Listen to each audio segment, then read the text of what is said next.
Hello there, you awakening wonders. Thank you for joining me today for Stay Free with Russell Brand. Wherever you're watching us, we'll ultimately be on Rumble and Rumble Premium. If you don't have Rumble Premium yet, get it now. It's a fantastic new way to access information on a brilliant new week with hopefully a brand new pandemic.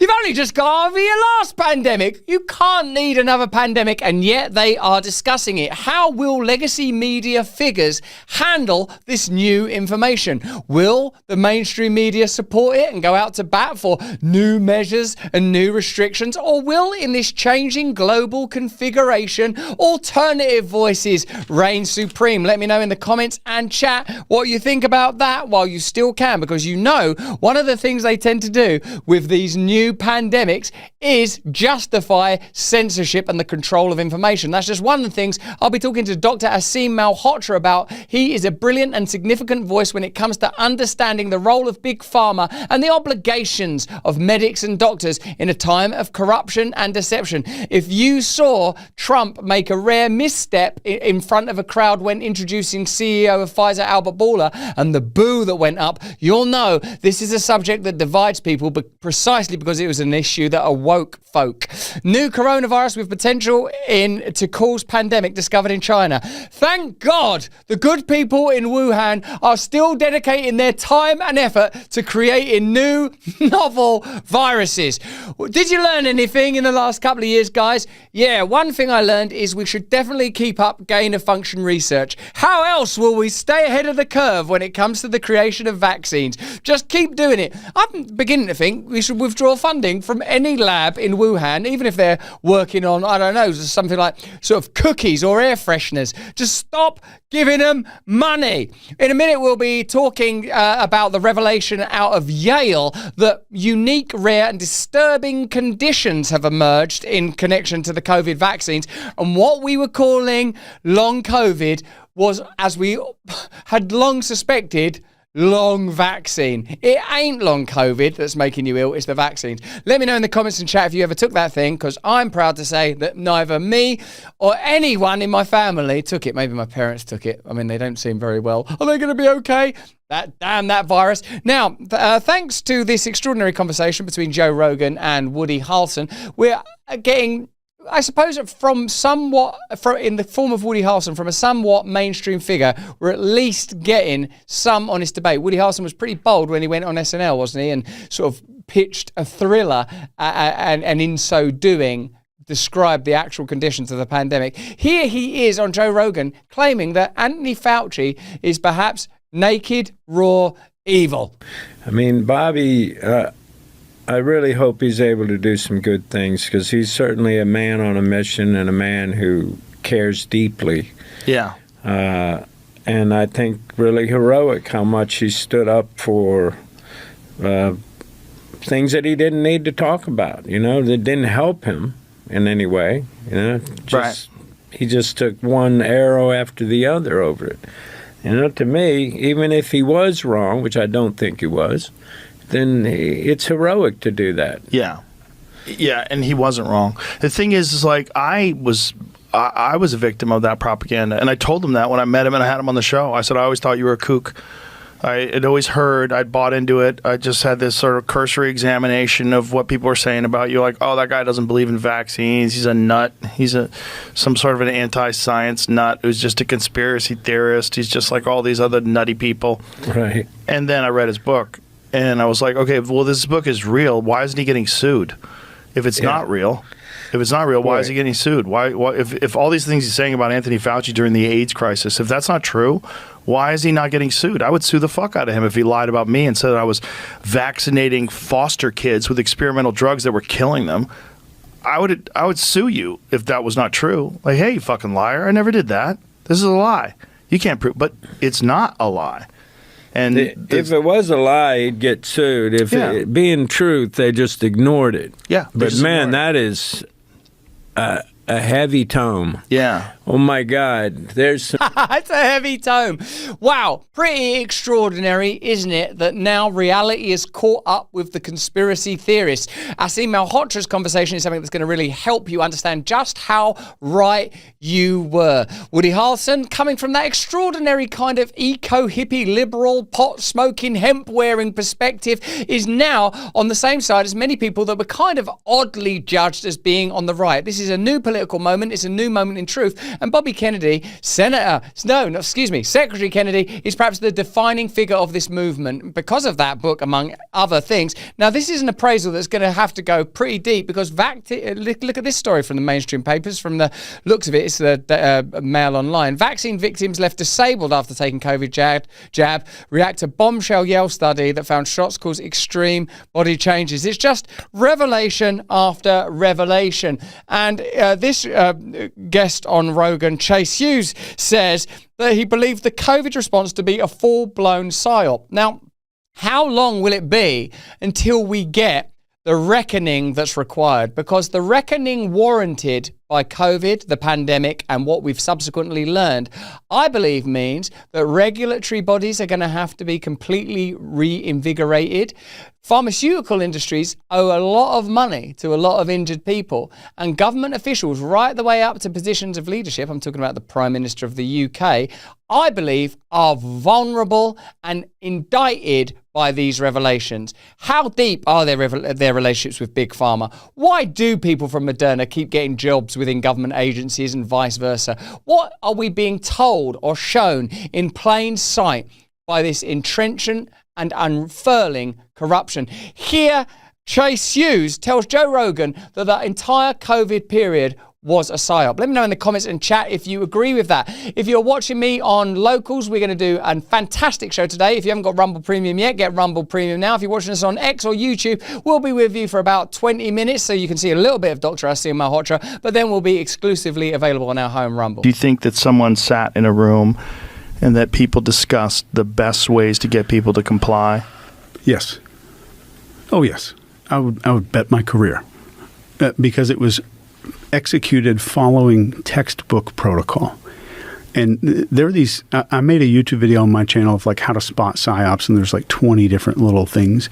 You only need one thing, and you can spot whether or not you're standing in the middle of a psyop. And that one thing is, if the opinion that's coming out needs people to be silenced, it's a psyop. There are psychological operations in play. Wow. So if you can't question it, if you're supposed to just go along, it's a psyop. Yeah, and if people have to be silenced or publicly shamed because of their information, and they're not telling people the sky's falling. They're not saying crazy shit. Mm-hmm. They're just saying basic stuff, and they need to be silenced. That is a psyop. No matter what, you can go back in any time in history during a psyop of our country, and if people needed to be silenced or shamed publicly, which is like the tribe, right? That's why public speaking is our number one fear for humans. It's not a fear of speaking; it's a fear of judgment. Right. So I'm just putting the threat of judgment out there. That is a psyop. So if people have to be silenced, and there were Harvard doctors kicked off of the internet or kicked off of Twitter for this stuff. Yeah. That's Stanford, MIT. That's all you need. Yeah. The Great Barrington Declaration. People didn't agree with exactly how the government was handling everything, and they were silenced. And they were treated like fringe quacks instead of respected physicians. And it was openly discussed in emails. That's what's really crazy.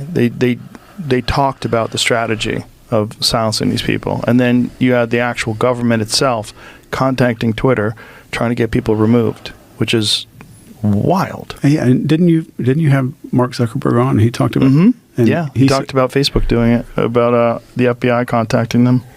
It's crazy to believe, but my hope is that people have learned from this past 4 years and that this is an eye-opener.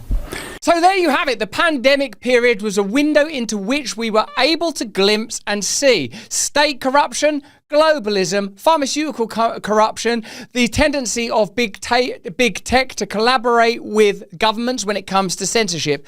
In short, it was an awakening for us all. It was the period of my awakening. Thank God that I never took any of those products. Let me know in the comments and chat if you did take them. Let me know if you think you've got a right to sue your government, because sure as hell the pharmaceutical companies aren't paying their own debts. Governments are carrying the financial burdens that those pharmaceutical companies should be carrying. Certainly in this new media landscape, it's going to be impossible for them to avoid the reckoning that's due. I'll be talking about that and more with Aseem Malhotra. Remember, we can't make this content without the support of our partners. Here's a quick message from one now. Some coffee is sad. Some coffee is so bad it probably votes Democrat. Some coffee is so bad it probably likes Kamala Harris's poems. You can smell it. But 1775 coffee, bold, powerful. It's got more energy than RFK doing push-ups with a whale carcass on his back. Dark roast hits like a scandal they tried to bury but couldn't. Medium roast, smoother than life before inflation made eggs a luxury. And the Vitality Mushroom Blend fuels your mind like you've just realised everything on the news is a distraction. This is the coffee of revolutionaries, free thinkers, and people who refuse to settle for weak coffee or weak leaders. Small farms, small batches, roasted fresh in Miami. Because your coffee should be fresher than the excuses that were coming out of DC. Whole bean, ground, pods, whatever fuels your rebellion, they got it. Go to 1775coffee.com, use the code BRAND, you get 15% off, and start your morning with a coffee that stands for something and won't fall for anything. Oh, and every dollar spent enters you to win a Cybertruck and 30 grand in cash next week. Well, this is a surprise, isn't it? You could get come on, drink this. They wouldn't matter what it tasted of, would it? So get some 1775 down here, support the brand, and get Rumble Premium too. So there you have it. The pandemic was a collective great awakening. From what was intended for bad, many good things could yet come. But that's just what I think. Let me know what you think in the comments and chat. Wherever you're watching us, we'll only be available on Rumble after a few minutes. But it's time now to introduce my fantastic guest, Dr. Aseem Malhotra. Dr. Aseem Malhotra is a consultant cardiologist who's been boldly outspoken about various cardiological drugs earlier in his career. But in the pandemic, he came to prominence through a very brave stance when it came to his own vaccine use and the consequences on him personally and on his family from the vaccines.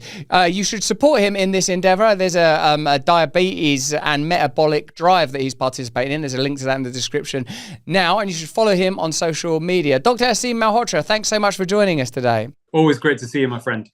I feel that you're one of the people that's defined my personal journey, both in independent media and as someone who's understood COVID, medicine, globalism, corruption, the relationship between government and big pharma, the way that media functions. That's because when we first spoke, you were sort of almost still in the respected world of medicine that belongs to the mainstream. Since then, you've been rejected, turned into a pariah, but newly embraced as power appears to have shifted in a major way. And medics and doctors and medical professionals like you that are people of integrity seem to be moving now to positions of prominence and new authority.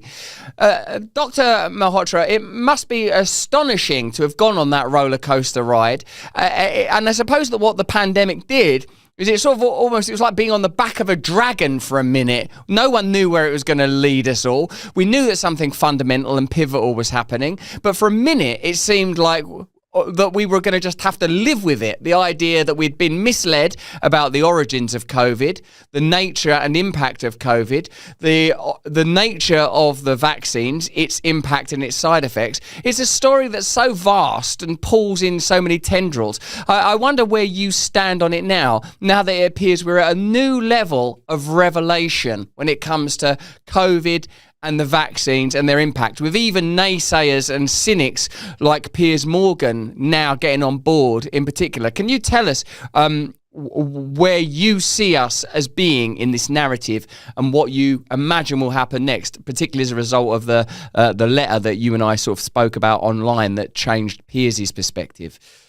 Yeah, no, absolutely, Ross. Well, first of all, thank you. I must say that, you know, I think we've had influence on each other, but you've certainly been one of the most outspoken people that has brilliantly understood and then articulated the status quo in a way that countered the conventional narrative, but actually has been increasingly proven to be correct.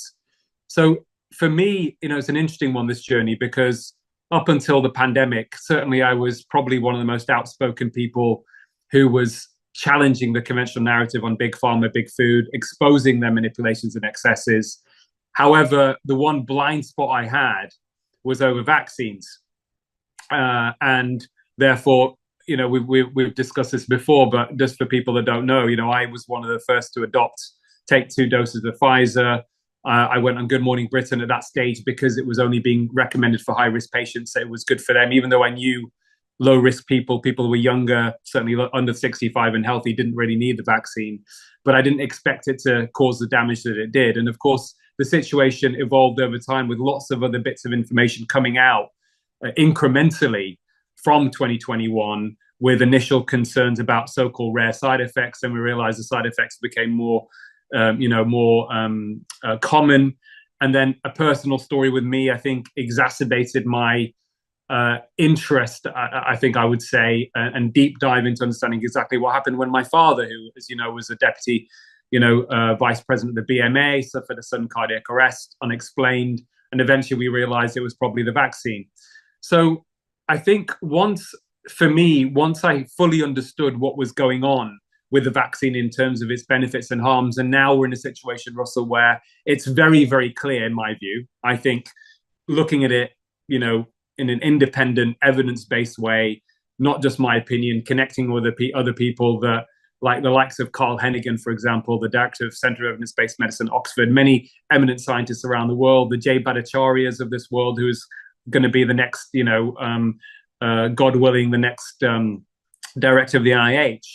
All these people consistently feel that either it's been significantly damaging for, certainly for more harm than benefit for people who are younger, or think, like me, it should never have been injected into a single human in the first place.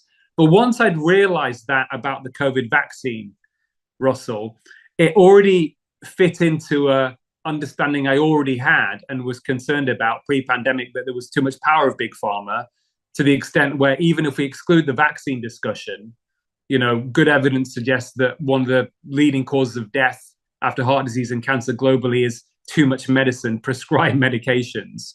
And also the fact that if you want to explain what is at the root of the chronic disease pandemic, it is essentially the low-hanging fruit. The biggest driver of it is ultra-processed food, the food environment.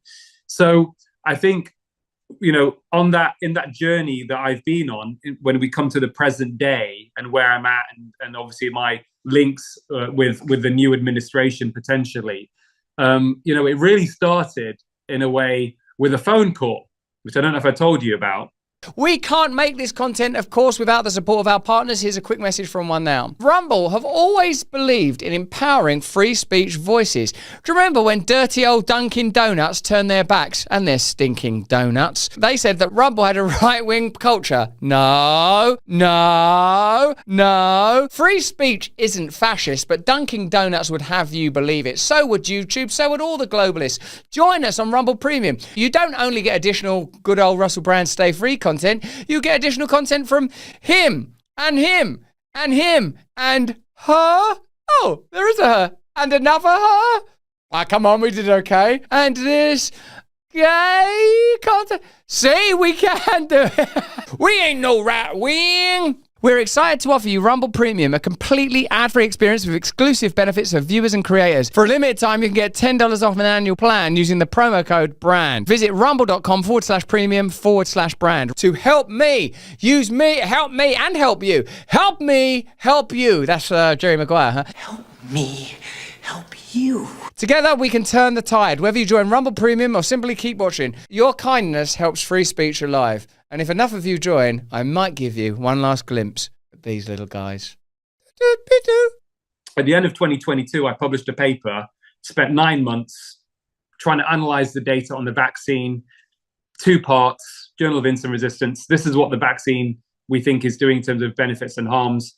Overall likely net harm, let's pause it. But hold on a minute, that's a really big statement to make. How do we get this so wrong? And then go through all of the commercial corruption of medicine, interests, corporate capitalism, all of that together to explain how we got here. The very first person to call me, because normally with every article I've published over the years, Russell, and being in this space, this particular area for over 10 years or so, every single medical journal article I published, I've written for the sake of saying something that I felt was important, not for the sake of being published, which has hit the news.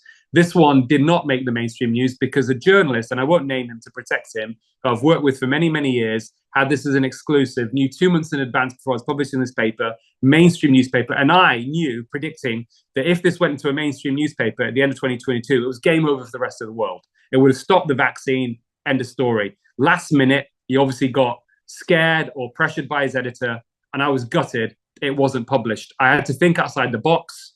I went to Indian newspapers that got it in Spanish newspapers, and I got it on GB News, which is semi-mainstream but not mainstream. And I was thinking at that point, without over dramatizing it, I was thinking of the words of Martin Luther King. He said, if you can't drive, you run. If you can't run, you walk.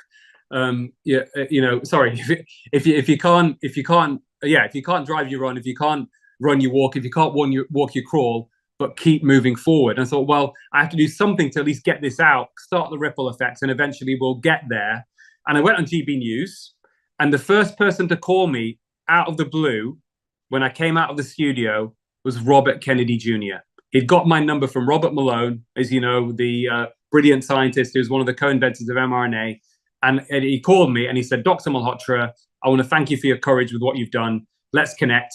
And then that's how our friendship and relationship started. We met several times. We spoke at conferences. I supported him wholeheartedly, as you know, when he ran for president. But of course, strategically, and that was probably almost certainly the right move at the time, he decided to then align with President Trump. I stuck with him and we've been in touch. And really, that's how I think I'm now in a position where, with my experience and background and understanding and coming from Britain, probably in a unique way compared to anybody else, really, in that sense, having been through this process, having taken on Big Pharma with statins, having been a campaigner behind the sugary drinks tax in the UK, I'm probably quite uniquely positioned to understand how we get to where we need to get to. Yes, I would agree that you are, and I hope that something comes to fruition, because I could see how you could be a benefit to this extraordinary movement in the United States, which, of course, coalesces around Bobby Kennedy.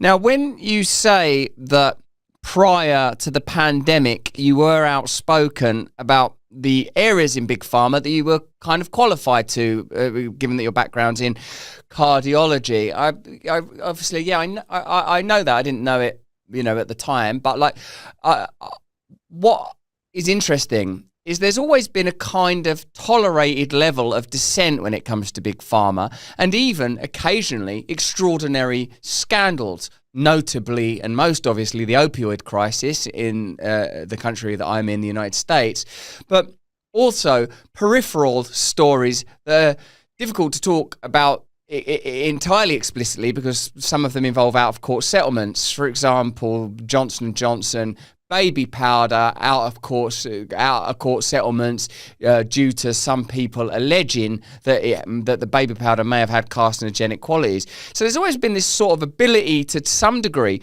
talk about Big Pharma, and even and on a global macro level, almost so vast that it becomes invisible due to its magnitude, is something like the third biggest cause of death might be the over-medication of the population, something you listed in your answer just now. With someone like Robert Kennedy being in this position of unprecedented power, over there, guys, unprecedented power in the HHS, then there's actually now a significant and real possibility that even the kind of radical discourse that emerged during the pandemic, where we started to acknowledge, like you, I'm at the point where I think, probably the vaccine did more harm than good, and I'm glad that I never took one of those things. I'm glad, because you came to it with, as you say, a certain degree of cynicism or at least skepticism because of your position on other areas of Big Pharma. Me, because of my general position towards authority and power I arrived with a kind of, hold on, isn't this the government and Big Pharma? Well, like after the initial wave of like, you know, we're in a movie dread had subsided, like I started to think, well, this is still all those people that I don't trust.